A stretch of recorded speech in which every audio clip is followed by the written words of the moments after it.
The mystery of Moses' lost staff, hidden for 3,000 years. Imagine if the legendary staff of Moses, the instrument that unleashed plagues, parted the Red Sea and shaped history, still exists today. A relic of divine power, lost to time, or hidden in plain sight. And could it really be the staff of the prophet himself? Join us on a journey through ancient secrets and shocking discoveries. For centuries, the staff of Moses was thought to be lost, just another piece of biblical legend. But what if it wasn't? According to the Bible, the Pharaoh refused to free the Hebrews, so Moses raised his staff, and Egypt fell into chaos. Blood-filled rivers, swarms of locusts, and darkness consumed the land. Only after the final plague did the Pharaoh surrender. But as the Hebrews fled, the Pharaoh's army closed in. Trapped at the Red Sea, Moses lifted his staff, and the waters split in two. The Hebrews escaped, but when the soldiers followed, the sea crashed down, wiping them out. Yet freedom brought new struggles. Lost in the desert, the Hebrews cried out for water. Moses struck a rock with his staff. Water burst forth, saving them all. A simple staff, or a divine instrument. British researcher Graham Phillips embarked on a quest to track it down. If we are to believe what we are told in the Old Testament, the staff of Moses was the most powerful artifact in history. His journey led him to Petra, the legendary resting place of Moses.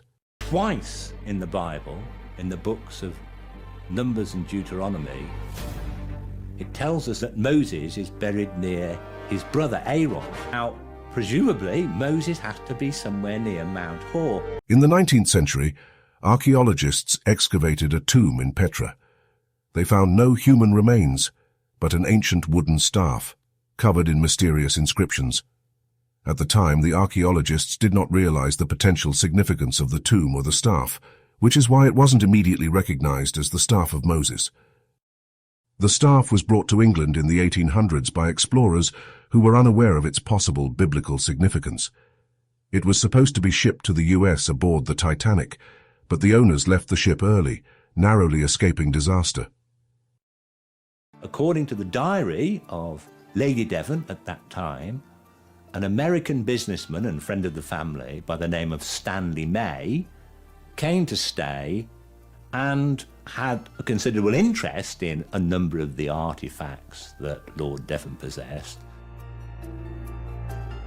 And one of the artifacts that he let him have was this staff. When I traced the staff to the Titanic and knew where the Titanic ended up, I thought, that's it. I've traced it so far, and it's at the bottom of the Atlantic.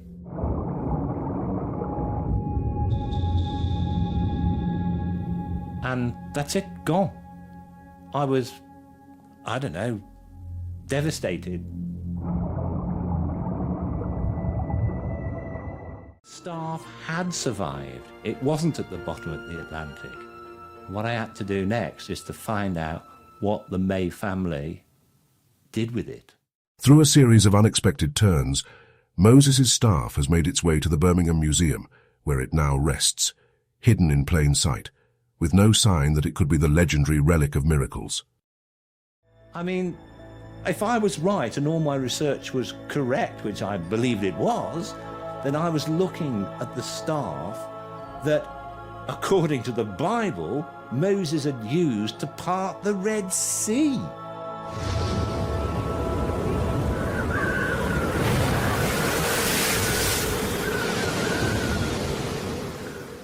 Astonished is not the word I would use.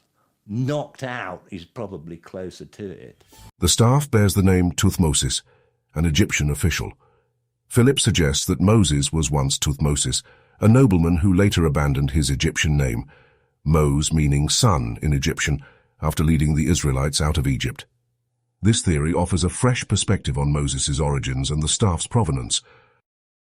After meticulous research, Graham Phillips is convinced that this ancient staff, overlooked for centuries, is indeed the staff of Moses.